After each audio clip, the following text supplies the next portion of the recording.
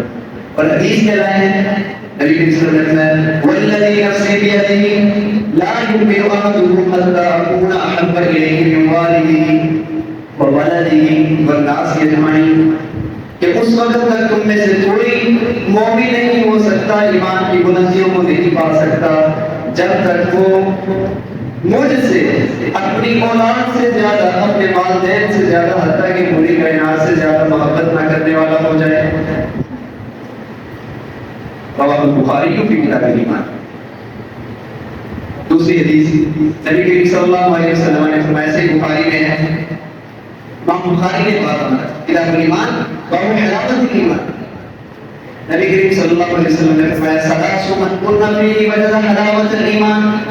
تین چیزیں جس بندے میں ہو وہ بندہ ایمان کی حلاوت کو محسوس کر لیتا ہے. جب تک وہ تین چیزیں آپ میں نہیں ہیں تب تک آپ ایمان کی لذت کو محسوس نہیں کر سکتے.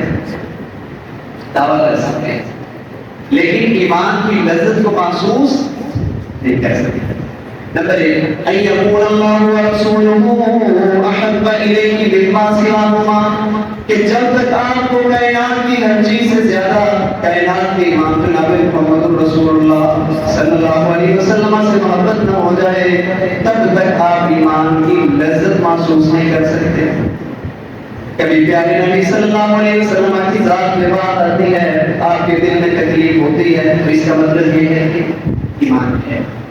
اور اگر تکلیف نہیں ہوتی، اگر درد نہیں ہوتا، اگر آپ کچھ محسوس نہیں کرتے، اگر آپ ٹینشن نہیں لیتے تو اس کا مطلب یہ ہے کہ اللہ کے نبی کی ذات سے آپ کو محبت نہیں ہے. کبھی بھی بات کرتا ہے تو جتنا ہو سکے 8-9 طریقے ہیں جو میں نے اللہ کے فضل سے بیان کیے ہیں کہ جن کو اپنا کے ہم جب بھی کوئی رسول اللہ کی گستاخی کرتا ہے تو اس کو اچھے طریقے سے جواب دے سکتے ہیں. تو پہلی چیز ہے یکون اللہ ورسولہ احب الیہ مما سواہما. دوسری چیز وَأَن يُحِبَّ الْمَرْءَ لَا يُحِبُّهُ إِلَّا لِلَّهِ کہ انسان کسی شخص سے صرف اللہ کی ذات کے لیے محبت کرے، کوئی دنیاوی غرض نہ، کوئی دنیاوی لالچ نہ ہو. اور تیسری چیز نبی صلی اللہ علیہ وسلم نے فرمایا أَن يَكْرَهَ أَن يَعُودَ فِي الْكُفْرِ كَمَا يَكْرَهُ أَن يُقْذَفَ فِي النَّارِ کہ انسان کو اپنی جاہلیت والی زندگی میں جانا اتنا ہی ناگوار گزرے، اپنی کفر اور شرک والی زندگی میں جانا اتنا ہی ناگوار گزرے جتنا یہ کہ انسان کو آگ میں ڈال دیا جائے. یہ تین چیزیں اگر آپ میں ہیں تو اس کا مطلب یہ ہے کہ آپ کے دل کو ایمان کی لذت محسوس ہو سکتی ہے. اور اگر یہ نہیں ہے تو آپ ایمان کے دعویٰ دار تو ہو سکتے ہیں لیکن ایمان کی لذت نہیں آ سکتی.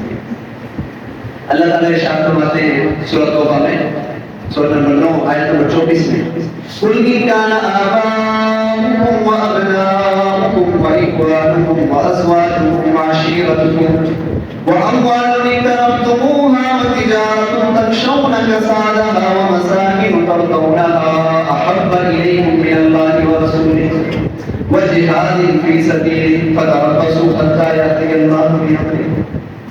کہتے ہیں نبی صلی اللہ علیہ وسلم اعلان کر دے اگر تم واقعی اللہ سے محبت کرتے ہو تو پھر یہ چیزیں تو ہونی چاہیے. قل ان کان آباؤکم وابناؤکم کہہ دے اگر تمہارے باپ تمہارے بیٹے واخوانکم تمہارے بھائی وازواجکم تمہارے اسپاؤسز بیووں کے لیے شوہر شوہروں کے لیے بیویاں واموال اقترفتموها تمہارا وہ مال جو تمہیں بہت اچھا لگتا ہے وتجارت تخشون کسادها تمہاری وہ تجارت جس کے مندہ پڑنے سے تم ڈرتے ہو ومساکن ترضونها تمہارے بدلے تمہاری کوٹیاں جو تمہیں بہت اچھی لگتی ہیں. آنے والا آتا ہے تو تعریف کرتا ہے جناب ماشاءاللہ بہت اچھی کوٹھی بنائی ہے بہت اچھا مطلب ہے. احب الیکم من اللہ ورسولہ ان چیزوں سے محبت اپنی جگہ پر ہے ان میں محبت ہو کوئی مسئلہ نہیں ہے کہ اگر ان کی محبت اللہ اور اس کے رسول کی محبت پر غالب آ جائے فتربصوا حتی یأتی اللہ بأمرہ پھر جاؤ دفع ہو جاؤ جاؤ چلے جاؤ تمہارا کوئی مقام نہیں ہے تمہاری کوئی حیثیت نہیں اللہ کے دربار میں جاؤ تو جا کر اللہ کے دربار میں واللہ لا یهدی القوم الفاسقین اور اللہ ایسے نافرمان لوگوں کو کبھی ہدایت نہیں دیتا. نبی کریم صلی اللہ علیہ وسلم کی محبت دنیا میں موجود ہر چیز سے زیادہ ہونی چاہیے. اگر ہے تو مومن ہیں اگر نہیں ہے تو مومن نہیں ہے. سب سے زیادہ محبت نبی کریم صلی اللہ علیہ وسلم آپ کی بات کا جس طرح احترام ہے ایسے آپ کی ذات کا احترام ہے. بلکہ قرآن تو یہ کہتا ہے کہ نبی کریم صلی اللہ علیہ وسلم کا اصل احترام کیا ہے وہ آپ کی بات ماننا ہے. اللہ تعالیٰ ارشاد فرماتے ہیں سورہ الانعام میں سورہ نمبر 3 آیت نمبر 31 میں قل ان کنتم تحبون اللہ فاتبعونی یحببکم اللہ ویغفر لکم ذنوبکم. کہتے ہیں کہ واقعی اگر تم اللہ سے محبت کرتے ہو تو یہ نہیں کہ آپ مجھ سے بھی محبت کرو نا. یہ بات ہے اگر تم اللہ سے محبت کرتے ہو یا پھر اللہ کی محبت کو پہنچنا چاہتے ہو تو پھر میری اتباع کرو اللہ تم سے محبت کرے گا. میری اتباع کرو میرے راستے پہ چلو میری سنت کو اپناؤ. نبی کریم صلی اللہ علیہ وسلم نے ارشاد فرمایا ایک موقع پر صحابہ موجود تھے آپ نے فرمایا صحابہ خوش ہو جاؤ خوشخبری ہے تمہارے لیے خوش رکھو. کیا خوشخبری ہے؟ آپ نے فرمایا کل امتی یدخلون الجنۃ الا من ابا. اے میرے صحابہ خوشخبری یہ ہے کہ میری ساری کی ساری امت چاہے وہ امت اجابت ہے یا پھر چاہے وہ امت دعوت ہے وہ جنت میں جائے گی سوائے اس شخص کے جس نے جنت میں جانے سے انکار کر دیا. قیل ومن یأبی یا رسول اللہ کہا گیا آوازیں بلند ہو گئی بجنے سے اے اللہ کے نبی کون ایسا شخص ہو سکتا ہے جو جنت میں جانے سے انکار کر دے. حالانکہ آپ تو یہ کہتے ہیں کہ جنت میں ایک گھوڑے کی جگہ وہ دنیا و آخرہ سے بہتر ہے تو کون ایسا مطلب ہو سکتا ہے؟ ایسی جنت جس میں انسان کو ہر چیز ملے گی لہم فیہا ما یشاءون خالدین کان علی ربک وعدا مسئولا. کہ آپ کے لیے جنت میں وہ سب کچھ موجود ہے جس کی کبھی آپ کو چاہت ہو سکتی ہے وہ سب کچھ موجود ہے سب کچھ موجود ہے آپ کو جنت میں ملے گا. لیکن اللہ کے نبی جنت میں جانے سے انکار کون کرے گا؟ آپ نے فرمایا من اطاعنی دخل الجنہ ومن عصانی فقد ابى. کہ جس نے میری پیروی کی میری بات مانی میری بات کا لحاظ کیا وہ جنت میں داخل ہو گیا اور جس نے میری بات نہ مانی میری اطاعت نہ کی میرا کہا نہ مانا تو وہ ایسے ہی ہے جیسے اس نے جنت میں جانے سے انکار کر دیا. تو نبی کریم صلی اللہ علیہ وسلم کی سنتوں سے محبت کرنی ہے. نبی کریم صلی اللہ علیہ وسلم نے فرمایا ہے علامہ البانی نے اس روایت کو السلسلہ صحیحہ میں نقل ہے، روایت بالکل ٹھیک ہے۔ آپ نے فرمایا من احب سنتی فقد احبنی، کہ جس نے میری سنت کے ساتھ محبت کی دراصل اسی نے میرے ساتھ محبت کی۔ اور فرمایا ومن احبنی فقد احب اللہ، جس نے مجھ سے محبت کی اس نے اللہ سے محبت کی، اور جس نے اللہ سے محبت کی فسيدخله الجنہ، اللہ اسے جنت میں داخل کرتے ہیں۔ تو گویا کہ نبی کریم صلی اللہ علیہ وسلم کی ہر ادا اس قابل ہے کہ اس کی پیروی کی جائے۔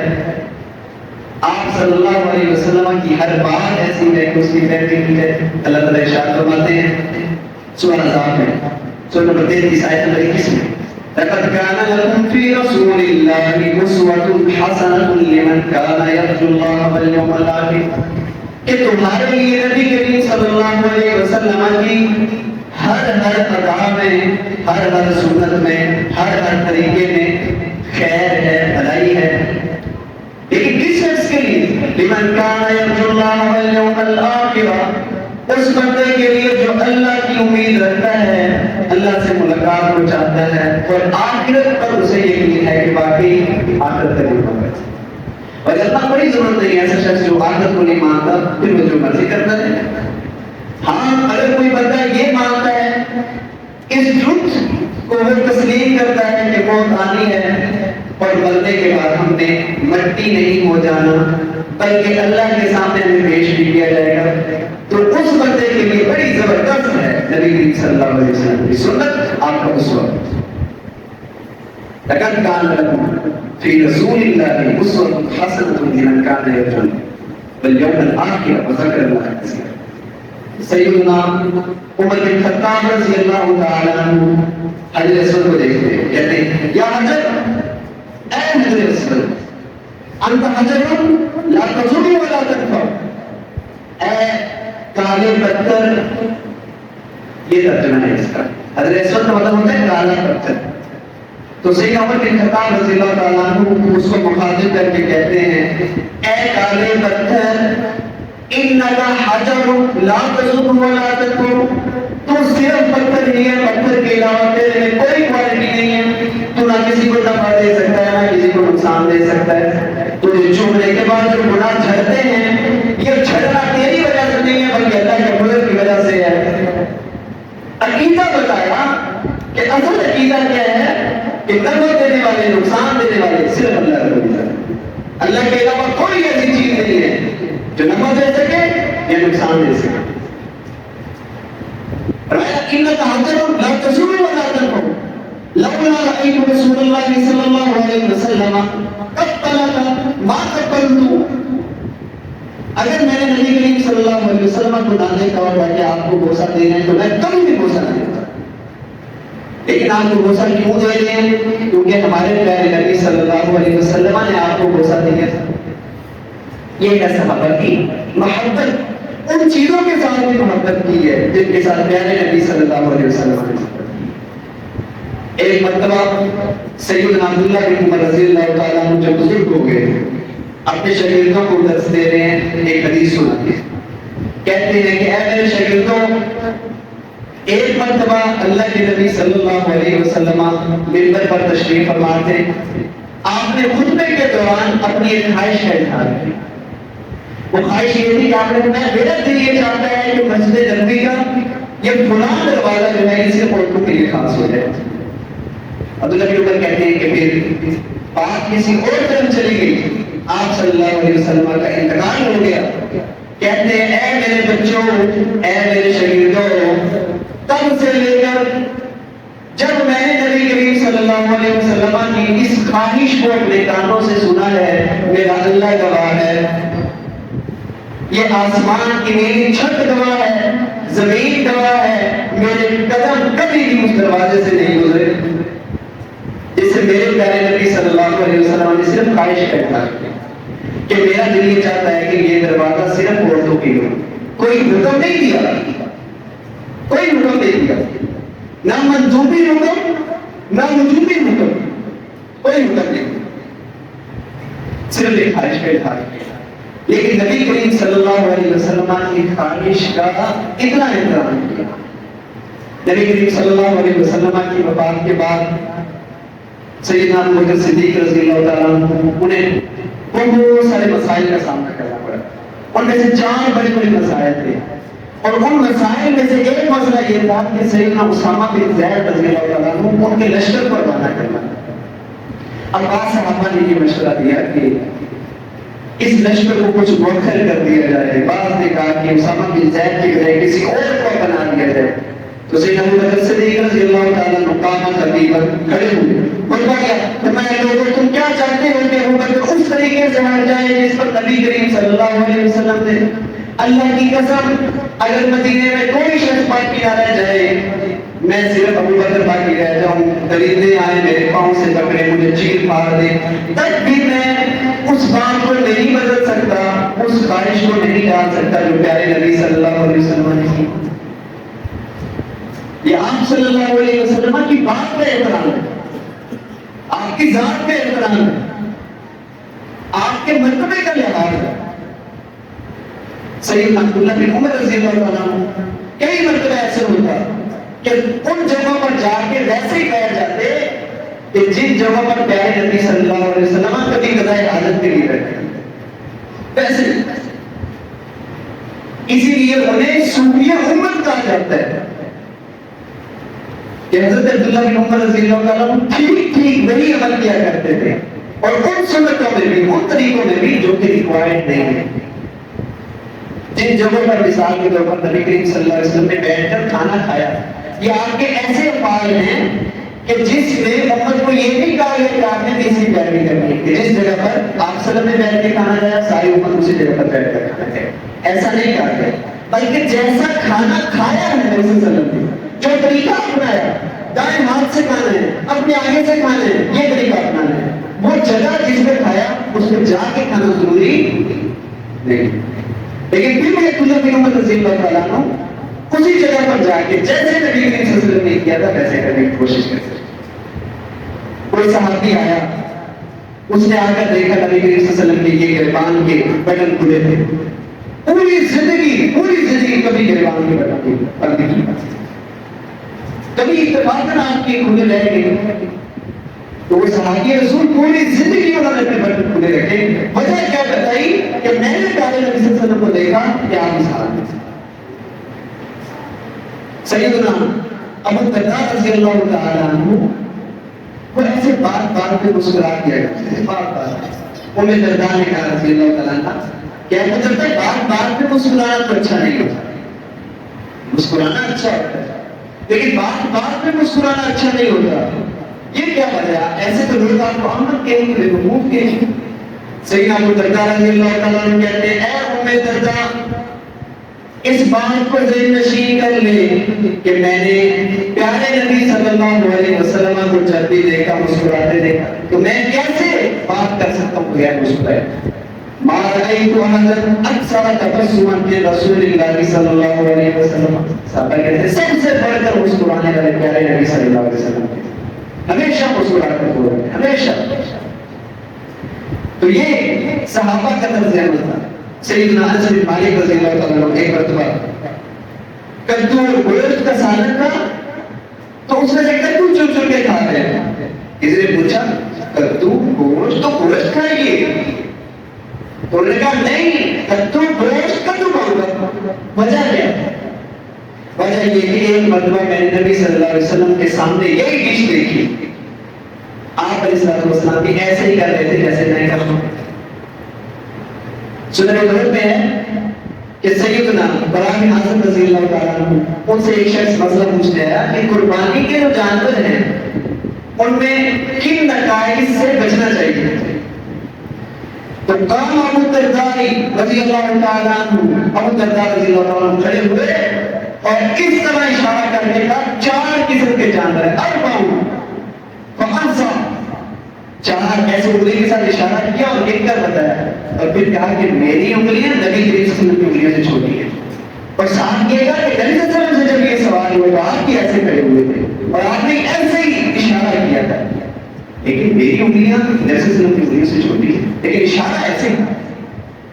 ہم دیکھتے ہیں احادیث کی کتب میں احادیث مسلسلات ہیں, مسلسلات کہ نبی کریم صلی اللہ علیہ وسلم نے بات کی آپ مسکرائے، صحابی نے جب اپنے شاگردوں پہ بات کی مسکرائے، تابعی نے جب اپنے شاگرد تابعی کو بات کی تو مسکرائے، اور تابعی نے جب محدث کو بیان کیا تو مسکرائے۔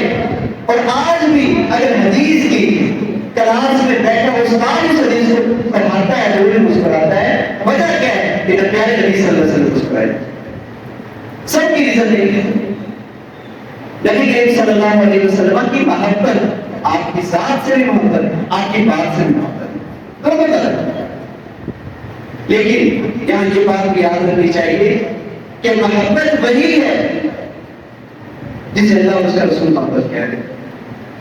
یہ میں نے کیوں کہا؟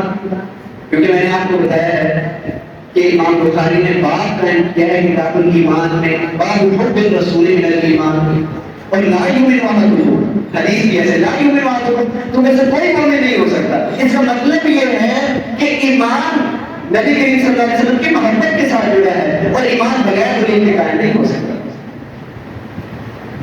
یہ تو سارے کہتے ہیں، کوئی ایسا مطلب فکر نہیں ہے، کوئی مطلب فکر نہیں ہے جو یہ نہ کہتا ہو کہ ایمان میں تکلیف جائز نہیں۔ سارے مطالب فکر یہ کہتے ہیں کہ ایمانیات میں تکلیف جائز نہیں۔ مسائل میں وہ کسی کے مقلد ہو سکتے ہیں لیکن ایمانیات میں مقلد نہیں۔ یہ اصل بات ہے۔ تو نبی کریم صلی اللہ علیہ وسلم چونکہ آپ کی محبت ایمان کا حصہ ہے، ایمان کے لیے دلیل چاہیے، اور اللہ تعالیٰ ارشاد فرماتے ہیں سورہ بقرہ میں فَإِنْ آمَنُوا بِمِثْلِ مَا آمَنْتُمْ بِهِ فَقَدِ اهْتَدَوْا وَإِنْ تَوَلَّوْا فَإِنَّمَا هُمْ فِي شِقَاقٍ، کہ اگر ایمان آپ نے حاصل کرنا ہے تو ویسے ہی حاصل کرنا ہے جیسے پیارے نبی صلی اللہ علیہ وسلم کے صحابہ نے کیا۔ اگر ویسا ایمان تمہارا ہو گیا تو تم ہدایت پا گئے۔ وَإِن تَوَلَّوْا فَإِنَّمَا هُمْ فِي شِقَاقٍ، اے نبی اگر یہ پھر جائیں، بدل جائیں، اس طریقے کو چھوڑ دیں جس پر صحابہ تھے، تو گمراہی میں یہی ہے، بدبختی میں یہی ہے۔ فَسَيَكْفِيكَهُمُ اللَّهُ، اللہ ہی نے کافی ہے، اللہ ان سے بات کر لے گا، اللہ کے سامنے تو پیش ہوں گئی، اللہ کی عدالت میں تو پیش ہوں گے۔ محبت بھی وہی ہے جو پیارے نبی صلی اللہ علیہ وسلم نے بتا دیا اور صحابہ نے کر کے دکھا دیا۔ ہمارا نقطہ نظر تو یہ ہے کہ وہ محبت ہو ہی نہیں سکتی جو صحابہ نے دیکھی۔ وہ کیا محبت ہے جو صحابہ نے نہیں کی، وہ محبت نہیں ہو سکتی۔ اور محبت کے جتنے اعلیٰ عظیم اور سب سے بلند طریقے ہو سکتے تھے وہ صحابہ نے کر کے دکھا دیا۔ کون سا ایسا طریقہ ہے محبت کا جو صحابہ نے نہ کیا؟ کئی صحابہ نے کہا نبی کریم صلی اللہ علیہ وسلم کو سجدہ کر دیا اور کہا کہ اللہ نبی ہم کیسے کس طرح کے دربار میں گئے، وہاں پر لوگ آتے ہیں اور انہیں اپنے بادشاہوں کو سجدہ کرتے ہیں، آپ تو ان سے کہیں زیادہ، کہیں اعلیٰ، کہیں ارفع مقام میں آپ سب سے پوچھے، نبیوں کی امامت کرانے والے، اے اللہ کے نبی سب سے زیادہ اونچی شان والے آپ ہیں تو ہم آپ کے سامنے سجدہ کی ضرورت ہے۔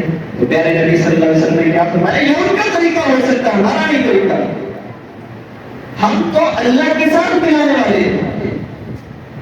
نبی کریم صلی اللہ علیہ وسلم نے سجدہ کرنے سے روک دیا۔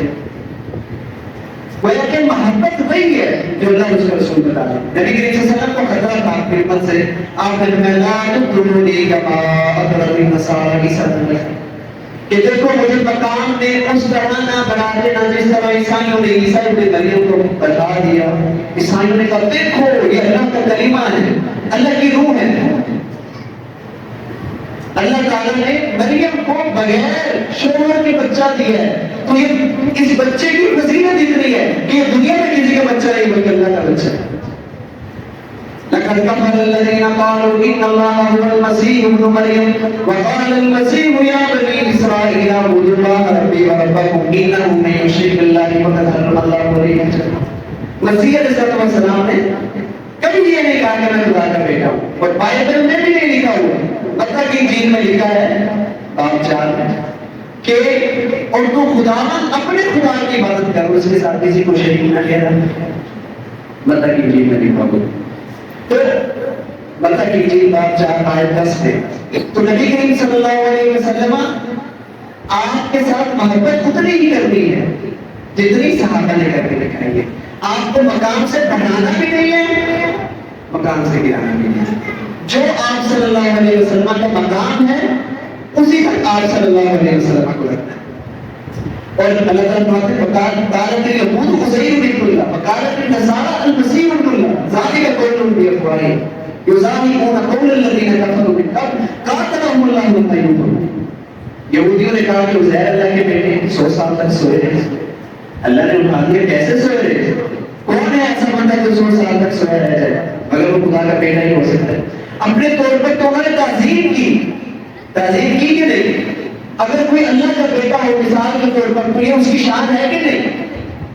عیسائیوں نے اپنے طور پر شان بیان کی سیدنا عیسیٰ کی، یہودیوں نے اپنے طور پر سیدنا عزیر کی شان بیان کی. لیکن کیا یہ شان مطلوب تھی؟ کیا اللہ یہ شان چاہتے تھے؟ کیا وہ انبیاء یہ شان چاہتے تھے؟ نہیں چاہتے تھے. اس لیے اللہ نے کہا اللہ کی مار پڑے ان پر ہلاک ہو برباد ہو کہانی نہیں پائی جاتی ہے. اتخذوا احبارهم ورهبانهم اربابا من دون الله. یہ سارے عقائد جو انہوں نے بھرے ہیں وجہ یہ ہے کہ انہوں نے اپنے علماء کو، اپنے احبار کو، اپنے رہبان کو رب بنا لیا اللہ کو چھوڑ کر. وما امروا الا ليعبدوا الله. انہیں تو حکم صرف یہ دیا گیا تھا کہ یہ صرف اللہ کی عبادت کریں اور یہ کام کر چکے. اور نبی کریم صلی اللہ علیہ وسلم نے لَتَتَّبِعُنَّ سُنَنَ الَّذِينَ مَن كَانَ قَبْلَكُمْ شِبْرًا بِشِبْرٍ ذِرَاعًا بِذِرَاعٍ. کہ دیکھو جو تم سے پہلے امتیں گزر چکی ہیں تم ان کے طریقوں پر چلو گے بلش پر بلش ذرا پر ذرا. حتیٰ کہ آپ نے فرمایا ان دخلوا فی جحر لدخلتم. اگر وہ کسی بل میں بھی داخل ہوئے تو تم بھی بل میں داخل ہو. ساری خرابیاں جو پچھلی امتوں میں تھی، کسی میں ایک کسی میں دو اکا گروپا، اور ساری جمع ہو کر اس امت میں ہیں. حل کیا ہے؟ ایاکم ومحدثات الامور.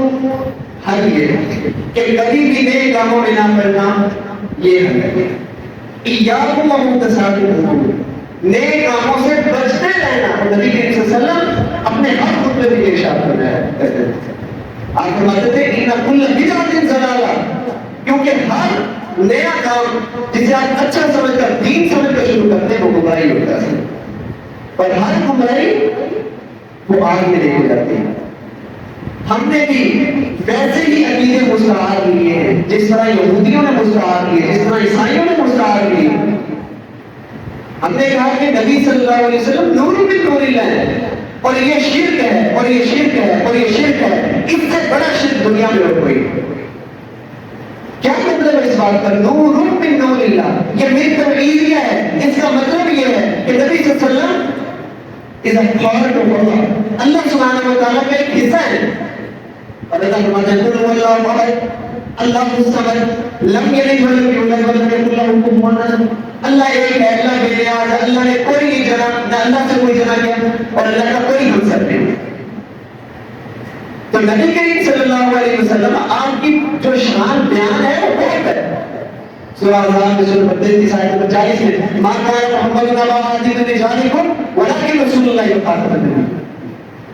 اللہ کے نبی صلی اللہ علیہ وسلم خاتم النبیین ہیں. آپ فرماتے ہیں انا سید ولد آدم لا فخر. آدم کی اولاد میں سب سے معزز میں ہوں، اس میں کوئی فخر والی بات نہیں. قل انما انا بشر مثلکم، کہتے ہیں کہ انسان ہوتے ہیں میں تم جیسے ہی ہوں، لیکن یہ ہے کہ مجھ پر وحی آتی ہے تم پر وحی نہیں آتی. یہ مرتبہ ہے جناب محمد رسول اللہ صلی اللہ علیہ وسلم کا جو آپ کو عطا کیا گیا کہ آپ نبی ہیں، آپ پر وحی آتی ہے. آپ یہ کہنا شروع کر دیں کہ وہ آدم کی اولاد میں سے ہی نہیں ہے. اس سے بڑا فساد دنیا میں کوئی نہیں. اور سلف صالحین میں یہ عقیدہ بالکل نہیں تھا. وَمَن يُشَاقِقِ الرَّسُولَ مِن بَعْدِ مَا تَبَيَّنَ لَهُ الْهُدَىٰ وَيَتَّبِعْ غَيْرَ سَبِيلِ الْمُؤْمِنِينَ نُوَلِّهِ مَا تَوَلَّىٰ وَنُصْلِهِ جَهَنَّمَ وَسَاءَتْ مَصِيرًا. سورہ نساء نمبر 4 آیت 115. کہ جو بندہ رسول کی مخالفت کرے گا ہدایت کے واضح ہو جانے کے بعد اور مومنوں کے راستے کے علاوہ کوئی اور راستہ اپنائے گا، ہم پھر اسے اسی طرح پھیر دیں گے جس طرح وہ پھرتا رہتا ہے. اور وہ راستہ کون سا ہے؟ جہنم والا ہے. وہ برا ٹھکانا ہے. اللہ تعالیٰ سے دعا ہے کہ اللہ تعالیٰ نے اچھی سمجھ اور عمل کی توفیق عطا فرمائے.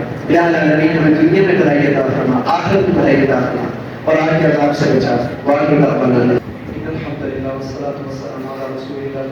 اشہد ان لا الہ الا اللہ واشہد ان محمدا رسول اللہ. اللہم صل علی محمد وعلی آل محمد كما صليت على ابراہیم وعلى آل ابراہیم انک حمید مجید. اللهم بارك على محمد وعلى آل محمد كما باركت على إبراهيم وعلى آل إبراهيم إنك حميد مجيد.